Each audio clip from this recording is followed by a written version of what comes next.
effect. You know, you look at what's causing it and you address the cause and not the effect. So if you've got cancer, you want to find out what caused the cancer. Just like if you have a headache, you want to find out what caused the headache. You don't have a headache because you're deficient in aspirin or Tylenol. You have a headache because you're dehydrated. So Let you me, might. let me, let me interrupt you. I got to interrupt you because I'm thinking about what someone said to me that has cancer. 63, 65-year-old guy came to me. He said, I got cancer. He said the doctor told him he had stage 4 cancer. He had 3 to 6 months to live. Now, the doctor told him this. I'm listening to him, but I was floored when he said it because I'm thinking, wow, how could anyone tell you when you're going to die? How could a man on the planet tell you when you're going to die? So when I hear you talking about what it is, what it's not,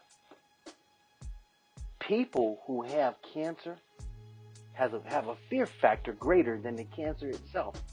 And this is what the guy told me. He said, man, I was afraid. He said, I had my wife, my mom, my sister, we all in this doctor's office, and he comes back and says, I got stage 4 incurable cancer. I'm going to die between 3 and 6 months. He said, I was so scared.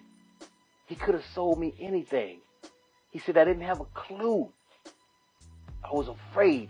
Now, when he said that to me, it made me, all I could do was go, wow.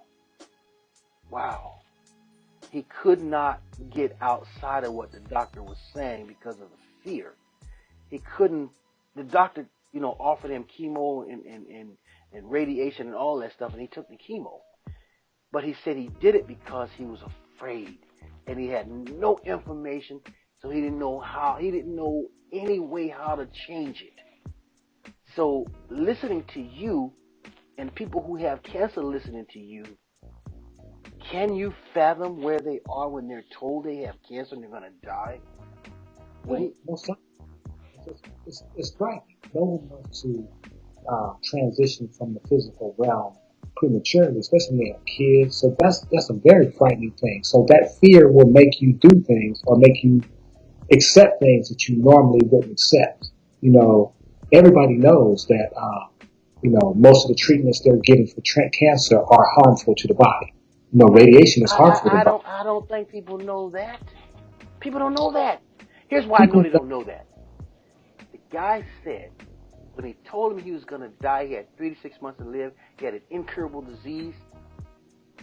How could he possibly have known that radiation was bad for him? Even in his right mind. And you being told takes you out of your right mind. Would you agree? You know how he knew? Because he knows that if you give a healthy person chemotherapy or radiation, it will make them sick. So he does know that is harmful. Everybody knows that no one healthy is going to take chemotherapy because they know it will make them sick. So if you're sick, then why did he do it then?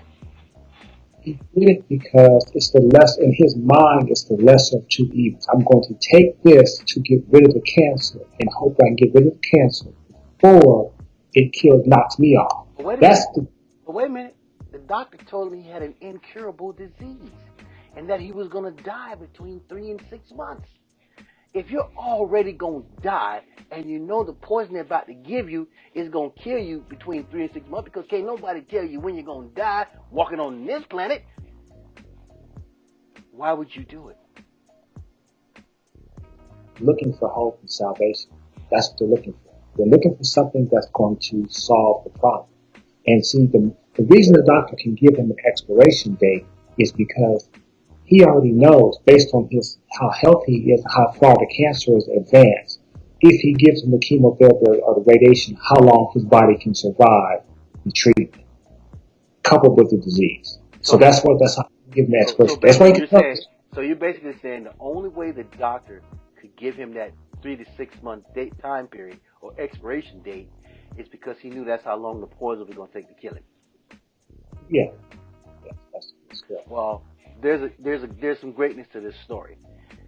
The guy, after the 3rd chemotherapy shot, his ankle swelled up, and so he came back to me. He said, I told the doctor, that's it, I'm not taking chemotherapy anymore. I'm going to go raw, and I'm going to take some tea. So he got the tea, and he went raw. He started juicing. 3 months later, he went back to the doctor. The doctor tells him, oh, you're a good candidate for no more cancer. But before that, the doctor told him he had 3 to 6 months to live. He had an incurable disease. Now, correct me if I'm wrong. If a doctor tells you you got an incurable disease, that means you can't be cured of it. Correct me if I'm wrong. Right. Okay. Doctor told him he had an incurable stage 4 disease that they did not have a cure for, and that he was going to die between 3 and 6 months. He came back. He's been living a year past his expiration date from just simply changing his diet and taking the tea. He's been living a year. But what you're missing is the doctor didn't lie to him. He told him the truth. He did have an incurable disease. See, because cure is a legal term, and only medication can cure something.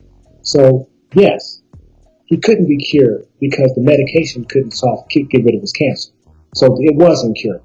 But the problem, the beauty of it is, you can be healed if you use herb, if you use an alternative method.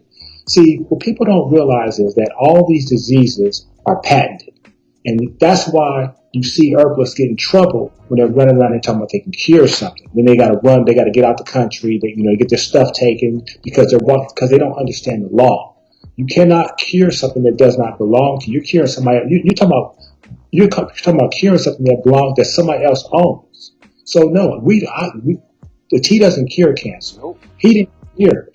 What he did was he stopped trying to cure cancer and let the body heal itself by using natural means. So the doctor told him the truth.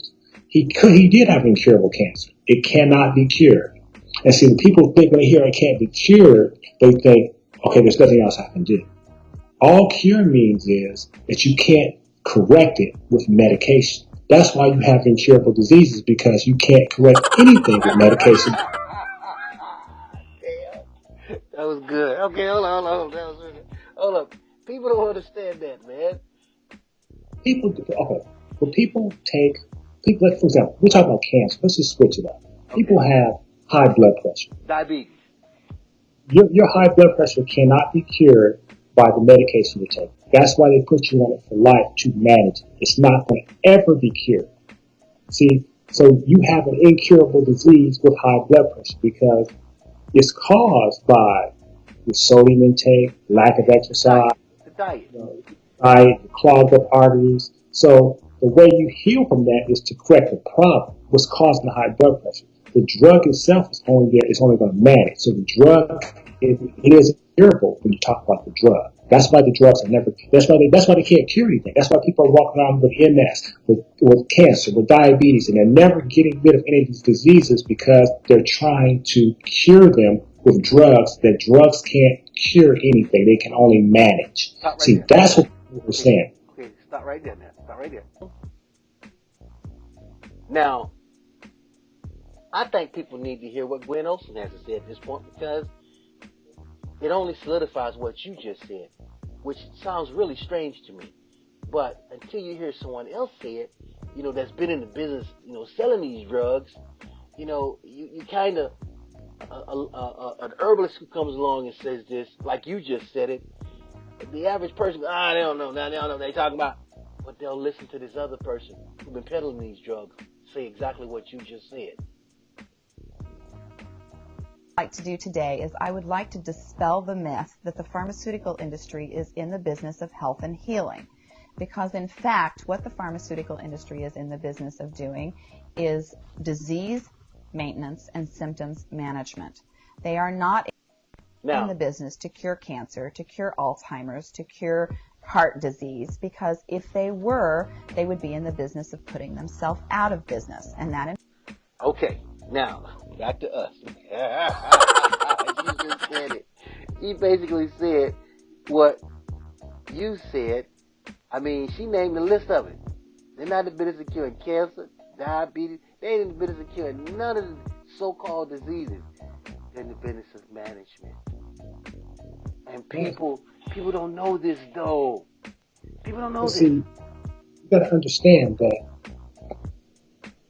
I mean, for the most part, doctors have good intentions, but their training doesn't allow them to correct anything. They only can recommend drugs that manage. And there's lots of money to be made in management. I mean, when you trust someone who's making a living off you being sick, you have to wonder, do they have your best interest at heart? I mean, because, you know, no, I'm not going to say they don't have your best interest, because they do want you to get better, but they also they have a practice. They're practicing medicine on you. So, for example, a lot of times people don't understand. When people come to us and they say, well, how do I know this is going to work? Can I get 100%? Can I get a refund if it doesn't work? But they don't hold their doctor to that same standard, because he's practicing medicine. And so when he's practicing medicine on you, he's saying, we're going to try this drug, and if it doesn't work, we're going to try something else.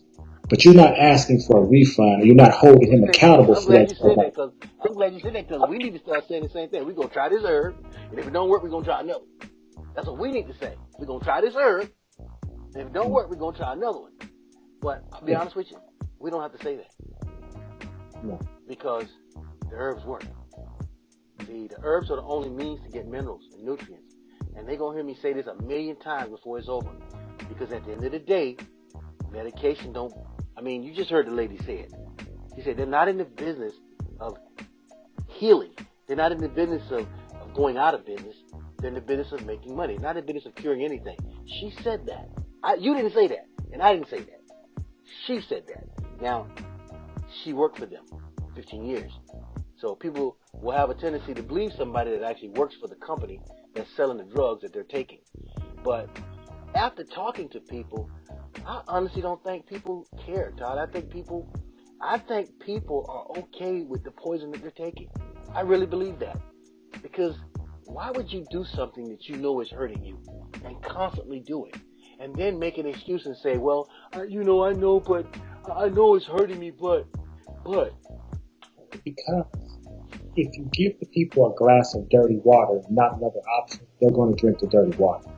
See, you have to, when you give someone a glass of dirty water and a clean glass of water, the common sense, most perfect people will drink the clean water. See, they're only getting one option. They're getting pharmaceutical drugs to manage. And see, what people what they've had to deal with is the management of your diseases is suppressing the symptom. They're not dealing with the issue. So whatever your disease is, like if it's cancer, you're suppressing the symptom of cancer. But see, that's not going to solve the problem, because number one, it's not correcting the problem from the root cause. And second, the drug you're taking is going to have side effects. And they are bound legally to tell you the side effects. And a lot of times the side effects are worse than what you had. If you've got a person who's just like for people that have erectile dysfunction. You take Viagra, if you listen to the commercial, it'll tell you you might lose your vision or your hearing, or you can lose. These are serious side effects. And I know most people are into like recreational sex, but are you willing to risk your vision for it? You can't even see the person you're about to get down with if you don't have no vision. So, there's side effects to all this stuff. But to tie it back into cancer, people always opt for the surgery and the chemotherapy, because that's what's being presented to them, and they're afraid. And that fear will make them make a decision that doesn't make common sense. Right. That's the problem. Hey, okay, so ladies and gentlemen, y'all got this. You have to look someplace else. You have to know you have options. You're in a big world. You got access to so much information now. It ain't like it used to be. You have the internet. You have computers. You have cell phones that will tap into the same computers. You have access that you didn't always have access to. So you have to look for better options in everything. I don't care if you're gluing your hair on your head. You have to look for better options. There are better options for every ailment under the sun. And the best options start with nature. The best options start with nature. And if you don't ever hear me say this, you gotta look in order to know. You cannot know without looking. There are no diseases. There are eating disorder. That is it. Eating disorder. That's the number one culprit, is the eating disorder. Hair loss. Since we're talking about cancer, the best thing that we offer for cancer is the Essiac Tea. And, I don't want people to just take my word or your word for it. They can actually research Essiac Tea. They can do a Google search for Rene Caisse. That's Caisse. First name is Rene, Rene. They can do that. They can do the research themselves and see that this woman was using these herbs to heal terminal cancer patients back in the 50s and 40s and 60s and 70s. She was healing hundreds of thousands of people with this. So it's not like what we've done is only just recreate her formula. Now there's a lot of people out there who are selling Essiac Tea, but it's not the original formula. They substitute herbs out. They're not using the same process that Rene proved that works as far as for getting the healing. So there's a lot of people out there selling it. So I would, encourage people to try to find someone who's making it according to Rene Caisse's original instructions. And that's what we've tried to do. If they hit us up, I'll send them the book for free. I'll send them the book from Rene Caisse on how to make the tea, what the herbs are, because you can make it yourself. I encourage people to make it themselves. Get the herbs, but you got to get what the book tells you to get. You can't get 4 of the herbs and leave out one. It's not the same tea. And if you read the book, you will actually know what's in the tea. You're going to know exactly what she did, what she used to help over 50,000 people. And like you said, she didn't heal them. 9 different doctors sent their terminal patients to her, and she put them all on the tea. And only one out of over 50,000 people died. Only one, because they came too late. I don't, you don't have to believe someone saying it. What you have to do is you have to learn for yourself. Because if you didn't have any options, and you find out that you do have options, and you don't do what it takes to discover the truth behind those options, then, you kind of deserve what you get at the end of the day. Because there are options available for every ailment under the sun, and we don't cure any of them. The body does this. The body heals itself. Herbs only assist the body, and so we offer herbs that assist the body in doing what it does best. There is no man on this planet that can say he cures anything. I don't care who he is. Not one person cures anything for anybody else. The body does. That's what we promote. Self-healing. So the Essiac Tea, it's very important that it's made properly. It's bottled up the correct way, and you can get it on our site. We sell it. I feel like that's the best. I think that's the best thing people can do, because different types of cancer there's different pain levels. Pancreatic cancer is very painful. That pain will break your spirits. Prostate cancer. This guy had prostate cancer. Swollen prostate. Supposedly he had prostate cancer. But I'm going to be honest with you. I don't think he did. I think he had a swollen prostate. And I think to make money, they told him he had prostate cancer. Now, the only reason I say that is because, in less than a year, this cancer, so-called cancer, has completely regressed itself. And this man is walking around here, and if you saw him, you'd be like, whoa, you ain't got no cancer. That's, lively, all pain gone, everything gone. So,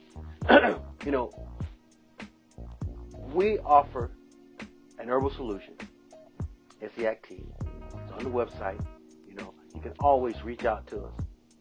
We're not going to give you medical advice. What we're going to do is guide you to where you need to learn for yourself, and then learn how your body can heal itself. Can no one heal your body but you? So we do offer the Essiac Tea. And we offer a host of herbs that will help you with your journey of change and feeling better completely. So, I'm Forrest Gump. I'm Todd Lyon. And you can find our products at herbandherb.net. You can find the Essiac Tea that we talked about in this product. It's one of the featured products. You can look at the teas, or it's on the homepage. And give them the number where they can reach us if they want to have it. 888-619-4372. If you got any questions, hit us up. You know, it's better to call because you're going to reach someone, and even if you got to leave a message, someone's going to call you back. You can hit us up on the YouTube channel if you want, but call us and talk to us.